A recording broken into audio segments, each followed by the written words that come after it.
సంవత్సరాల తరబడి ఎన్ని మందులు వాడినా మీ మోకాల నొప్పులు తగ్గట్లేదా? ప్రాణ పెయిన్ క్లినిక్ లో అత్యాధునిక చికిత్స.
ఏపీ రాజకీయాలను బీజేపీ శాసిస్తోందా?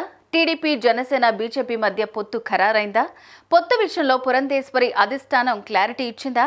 క్యాడర్ను సంసిద్ధం చేయని చెప్పిందా? ఈ ప్రశ్నలన్నిటికీ సమాధానం అవుననే వస్తోంది.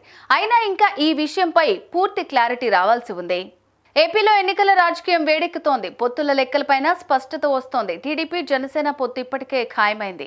బీజేపీ తమతో కలిసి రావాలని పవన్ కోరుతున్నారు. బీజేపీ నుంచి మాత్రం స్పష్టత రాలేదు. ఇదే సమయంలో ఏపీ బీజేపీ అధ్యక్షురాలు పురంధేశ్వరికి పొత్తులపై హైకమాండ్ నుంచి సంకేతాలు వచ్చినట్లు ప్రచారం జరుగుతోంది. మోడీ, అమిత్ షా, నడ్డా పొత్తులపై వ్యూహ రచనలు చేస్తున్నట్లు తెలుస్తోంది.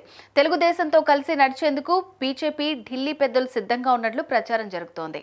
పొత్తుల విషయానికి వస్తే జనసేనకు 20, బీజేపీకి 5 సీట్లు ఇచ్చేందుకు టీడీపీ రెడీగా ఉన్నట్లు తెలుగుదేశం వర్గాలు చెబుతున్నాయి. అయితే జనసేన 35, బీజేపీ 15 సీట్ల కోసం డిమాండ్ చేస్తున్నాయి.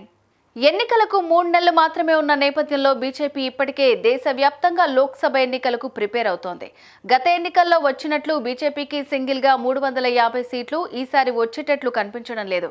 దీంతో బీజేపీ ఈసారి రాష్ట్రాల్లో బలంగా ఉన్న ప్రాంతీయ పార్టీలకు దగ్గరయ్యేందుకు ప్రయత్నాలు ప్రారంభించింది. ఆంధ్రప్రదేశ్ విషయానికి వస్తే బీజేపీ అటు టీడీపీతోనూ ఇటు వైసీపీతోనూ ఇద్దరితో కూడా ప్రయాణం సాగిస్తోంది. ఇద్దరిలో ఎవరికెన్ని సీట్లు వచ్చినా అన్ని తమ ఖాతాలోనే వేసుకునే విధంగా ప్లాన్ చేస్తోంది. ఇప్పటి వరకు ఏపీని పెద్దగా పట్టించుకుని బీజేపీ ఇప్పుడు ఆంధ్రపై దృష్టి సారించింది.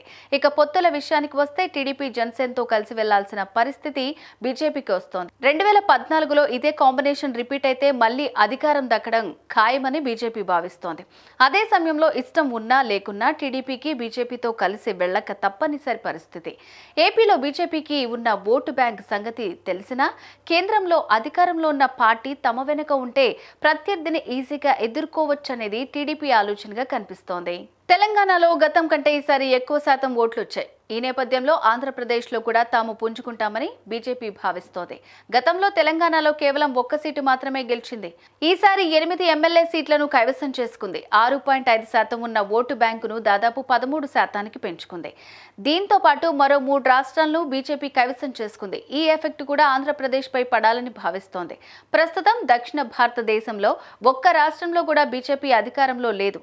ఏపీలో అయినా కనీసం అధికార పార్టీకి భాగస్వామ్య పార్టీగా ఉండాలని కోరుకుంటుందని సమాచారం. ఈ నేపథ్యంలో 2024 ఎన్నికల్లో టీడీపీతో కలిసి వెళ్లాలని నిర్ణయానికి వచ్చినట్లు చెబుతున్నారు. ఇదే విషయంపై టీడీపీ ఎంపీ కేశినేని నాని కొంత క్లారిటీ ఇచ్చారు. రాష్ట్ర ప్రయోజనాల కోసం టీడీపీ, జనసేన, బీజేపీ కలిసి పనిచేసే అవకాశం ఉందని కేశినేని నాని స్పష్టం చేశారు. ప్రస్తుతం ఆంధ్రప్రదేశ్లో వైసీపీ ప్రభుత్వం అధికారంలో ఉంది. బీజేపీ వైసీపీ ప్రభుత్వంలో జాయిన్ కాలేదు. కనీసం వైసీపీకి మద్దతు కూడా తెలపలేదు. కాబట్టి టీడీపీ, జనసేనలతో కలిసి వెళ్తే తాము ఆశించినట్లు ప్రభుత్వంలో భాగస్వామ్యం కావాలని కోరుకుంటుందని సమాచారం. మరి ప్రజలు ఈ 3 పార్టీల కాంబినేషన్ను అంగీకరిస్తారో? వై నాట్ 175 అంటున్న జగన్ ప్రభుత్వాన్ని గెలిపిస్తారో చూడాలి.